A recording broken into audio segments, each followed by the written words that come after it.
रात का तीसरा पहर था। चारों ओर सन्नाटा पसरा हुआ था। विशालपुर गांव के बाहर एक पुराना और खंडहर हो चुका मकान था, जहां लोग जाने से कतराते थे। लोग कहते थे कि उस मकान में कुछ अजीब और खौफनाक था, जो रात होते ही जाग उठता था।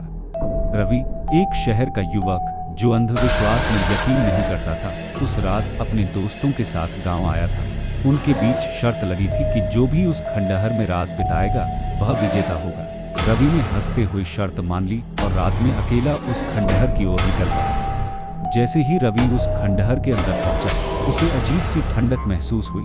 दरवाजे की चरमराहट ने उसे चौंका दिया, लेकिन वह आगे बढ़ता गया। कमरे में अंधेरा था और सिर्फ उसकी टॉर्च की हल्की रोशनी दिख रही थी।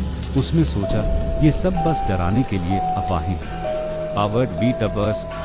वह दरवाजे की ओर बढ़ा और धीरे से उसे खोला, लेकिन बाहर कोई नहीं था। जैसे ही वह मुड़ा, उसे महसूस हुआ कि कमरे में कोई और भी है। हवा में एक अजीब सी बदबू थी। अचानक एक ठंडी हवा का झोंका आया और दरवाजा जोर से बंद हो गया। पावर्ड बीट अ बस। अचानक उसे अपने पीछे किसी के चलने की आवाज सुनाई दी। उसने जल्दी से मुड़कर देखा, पर वहां कोई नहीं था। उसकी सांसें तेज हो गईं। तभी एक धीमी और भारी आवाज ने उसकी रीढ़ में सिहरन पैदा कर दी। तुम्हें यहाँ नहीं आना चाहिए था। रवि ने कांपते हुए चारों ओर देखा, लेकिन उसे कोई नजर नहीं आया। तभी एक ठंडी उंगली ने उसकी गर्दन को छुआ। वह चीखते हुए दरवाजे की ओर भागा, लेकिन दरवाजा अब जाम हो चुका था। उसी पर उसे अपने कंधे पर किसी की सख्त पकड़ महसूस हुई। उसने पूरी ताकत से खुद को छुड़ाने की कोशिश की, लेकिन वह पकड़ और मजबूत होती जा रही थी। उसके कानों में वही भारी आवाज फिर से गूंजी, अब तुम कभी नहीं बच पाओगे। अगली सुबह रवि का कोई अता पता नहीं था।